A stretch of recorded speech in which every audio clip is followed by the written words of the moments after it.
Lockdown पाठशाला में आज हम लोग प्राचीन राज्य व्यवस्था पर चर्चा करेंगे।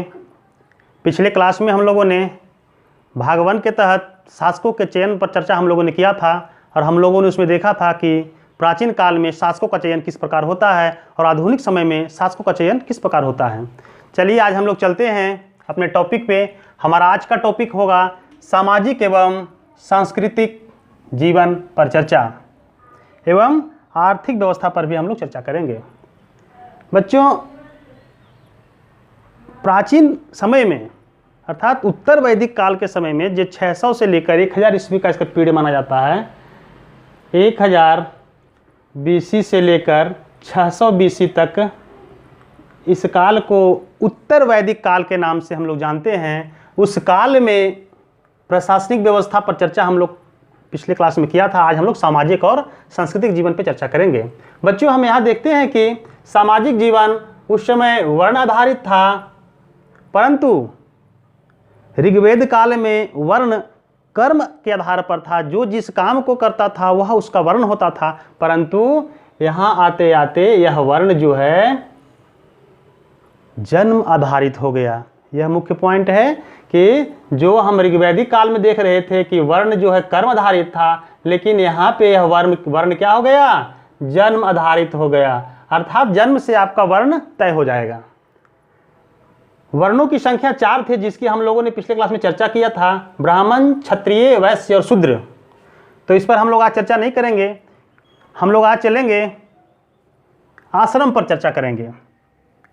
आश्रम भी 4 थे, वर्ण भी 4 और आश्रम भी 4। तो आश्रम 4 कौन कौन थे, हम उन आश्रमों पर आज चर्चा करेंगे।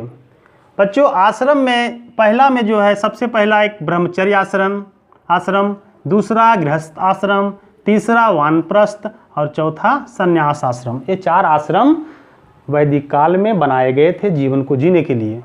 और 4 वर्ण भी थे। इन वर्णों के जिस प्रकार से अलग अलग कार्य भी हम लोगों ने पिछले क्लास में देखा, और आज हम लोग आश्रम जीवन के 4 आश्रम पर चर्चा करेंगे।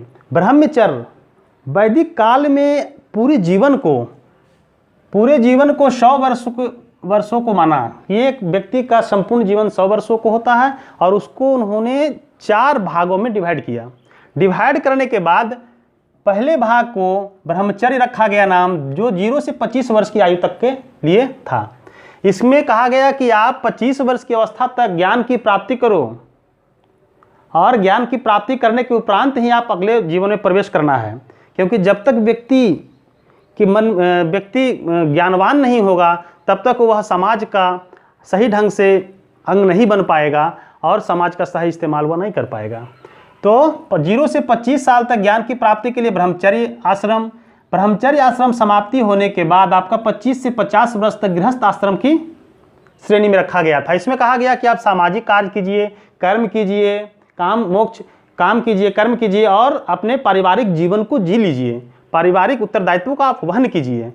तो दूसरा गृहस्थ जीवन यानी कि पारिवारिक जीवन इसमें जीने के लिए बताया गया। तीसरा वानप्रस्थ जीवन, जो 50 से 75 वर्ष की आयु के लिए था, कि जब आपकी आयु 50 साल से अधिक हो जाए तो आप वनगमन की ओर प्रस्थान कीजिए, अर्थात अपने जो है माया मोह से आप मुक्त होइए और आध्यात्मिक उत्कर्ष की ओर आप प्रेरित हो जाइए। इस अवस्था को 50 से 75 साल की अवस्था को वानप्रस्थ कहा गया। और चौथा रखा गया संन्यास, जो 75 से 100 वर्ष की अवस्था को बीच में होना था, कि आप जब आपकी आयु 75 साल हो गई है तो आप संन्यास ग्रहण कीजिए और मोक्ष प्राप्ति के लिए प्रभु की चरणों में शरण में चले जाइए और सच्चे मन से प्रभु की आप आराधना कीजिए। तो इस प्रकार से 4 आश्रम जो व्यक्तियों के लिए बताए गए थे, सुझाए गए थे वैदिक समय में, और इन आश्रमों के हिसाब से वे अपना जीवन यापन करते थे। हम फिर चलते हैं दूसरे राउंड में। तो यहाँ देखते हैं कि संस्कृति एवं धर्म पर भी परिवर्तन देखने को मिलता है। हम देखते हैं कि प्राचीन उत्तर वैदिक समय में भगवान विष्णु शिव की प्रधानता बढ़ गई। इसके पहले जब हम ऋग्वेद काल में देखे थे तो वहाँ अग्निदेव, सूर्यदेव, इंद्र, वरुण, सोमदेव की पूजा होती थी। लेकिन यहाँ आते आते उनकी दशा दिशा बदल गई और भगवान विष्णु और शिव की प्रधानता बढ़ गई। इनकी पूजा अधिक होने लगी। यज्ञ विधि विधान में भी बड़ी जटिलता आ गई। यज्ञों को करना बड़ा ही जटिल और दुष्कर कार्य माना जाने लगा। इस प्रकार से जटिलता भी इसमें प्रवेश कर गई। जादू टोना और अंधविश्वास का प्रचलन हो गया। एक बुरी चीज आ गई भाई, जादू टोना और अंधविश्वास, है ना। आज भी हम लोग भूत बहुत पकड़ता है सबको, तो उस प्रकार उसी तरह से उस समय भी जादू टोना और भूत प्रेत का बड़ा प्रकोप था और यह अंधविश्वास का एक नया प्रचलन शुरू हुआ। यज्ञ अनुष्ठान संस्कृति का आधार था। संस्कृति और धर्म दर्शन में जब हम चर्चा करते हैं तो वैदिक काल में पूजा और अनुष्ठान करना बड़ा ही महत्व का चीज़ माना जाता था और इससे ऊपर कोई भी महत्व का चीज़ नहीं समझा जाता था। तो इसमें हम लोग देखते हैं कि यह यज्ञ अनुष्ठान संस्कृति का आधार वैदिक काल का था। इसके बाद हम लोग चर्चा करेंगे इसके दूसरे बिंदु पर, आर्थिक व्यवस्था। बच्चों, हम लोगों ने जब ऋग्वेद काल में पढ़ा था तो वहाँ हम लोगों ने पढ़ा था कि अर्थव्यवस्था जो उस समय था पशु प्रधान था, पशुपालन प्रधान था, परंतु इस समय कृषि कार्य का प्रचलन बढ़ गया और पशुपालन का स्थान गौण हो गया। इन कृषि कार्यों में जौ, गेहूँ, गन्ना और चावल, गन्ना की खेती भी प्रारंभ हो गई थी। जो फसल उस समय नहीं उपजाए जाते थे इस समय उपजाए जाने लगे। फसलों की जो पैदावार या खेती बढ़ने का प्रचलन बढ़ा, उसके पीछे कारण था लोहे का भी पता चलना, जिसकी जानकारी हमें अतरंजी खेड़ा से मिलता है जो 1000 BC पूर्व का है और जहाँ लोहे के प्रमाण मिले हैं, खुदाई में वहाँ लोहे के प्रमाण मिले हैं। तो लोहे के आविष्कार से, लोहे की खोज से क्या फ़ायदा हुआ? हम लोग साफ जानते हैं कि हमारे हलों में जो फाल लोहे के लगाए जाते हैं, कुदाल लोहे के बने होते हैं और अन्य उपकरण जो कृषिगत उपकरण हैं उनमें लोहे की मात्रा होती है। तो लोहे का जब आविष्कार हुआ तो उनके उपकरण बनाए जाने लगे, जिससे खेती का कार्य आसान हो गया। सिंचाई के लिए भी व्यवस्था बदल गई। पहले जो था प्रकृति के द्वारा जो वर्षा होती थी उस पर हम निर्भर थे, लेकिन अब सिंचाई के लिए तालाब, नहर, कुआं का प्रयोग होने लगा। यानी कि हम उस जल को संग्रह करने के लिए सीख गए और जब संग्रह करने के लिए हमने उस जल को सीख लिया तो हमारा फसल का पैदावार बढ़ना स्वाभाविक था, क्योंकि समय पे हम पानी उसको दे पाते थे। हम कर प्रणाली पर चर्चा करेंगे अगले बिंदु पर। कर मतलब बच्चों टैक्स होता है। हम लोग भी आज टैक्स देते हैं, दूसरे रूपों में देते हैं। जिस प्रकार से जैसे मान लेते हैं हम एक साबुन खरीदने के लिए गए बाजार में, तो उस बाजार में लिखा हुआ होता है इंक्लूडेड ऑल टैक्सेज, अर्थात जितने भी टैक्स है उस साबुन में लग गए हैं। आप उस साबुन खरीदने जा रहे हैं तो 25 पैसा 50 पैसा जो भी उस पर टैक्स बनता है आप पे करके ही लाते हैं। तो उस समय क्या टैक्स की व्यवस्था थी, इस पर हम लोग चर्चा करेंगे।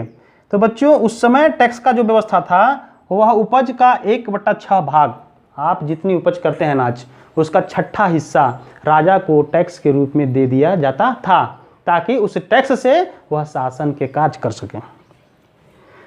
इसके बाद हम लोग देखते हैं कि वह जो टैक्स दिया जाता था कृषि पर कर, उस कर को भाग कहा जाता था। टैक्स के उस कर को हम लोग भाग कहते थे। और टैक्स कौन कौन देते थे उस पर हम लोग चर्चा करेंगे। हम लोग देखेंगे कि वहाँ पशुपालक, शिकारी, व्यापारी, कारीगर, ये व्यक्ति भी टैक्स देते थे, क्योंकि व्यापारी व्यापार के द्वारा धन कमाते थे, कारीगर कारीगरी के द्वारा, पशुपालक पशुओं के द्वारा। तो ये भी कुछ न कुछ टैक्स उनका बंधा हुआ था और वे टैक्स देते थे। इसके अलावा कारीगर और मजदूर वर्ग, जो अकुशल कारीगर था या मजदूर वर्ग थे, तो ये भी टैक्स देते थे। किस रूप में? तो एक दिन राजा के लिए फ्री में वे काम करते थे और इस प्रकार से वे राजा को टैक्स देते थे। तो इस प्रकार हम देख रहे हैं बच्चों कि प्राचीन काल में सामाजिक सांस्कृतिक व्यवस्था वर्ण आधारित था और आश्रम आधारित था।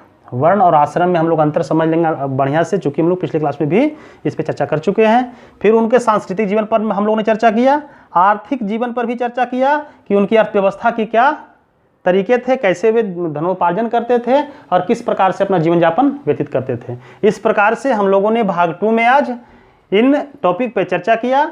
नेक्स्ट भाग में हम लोग मिलेंगे और वहाँ पे हम लोग वज्जी संघ और मगध संघ पे, मगध महाजनपद पे चर्चा करेंगे। आज के लिए इतना ही। थैंक यू बच्चों।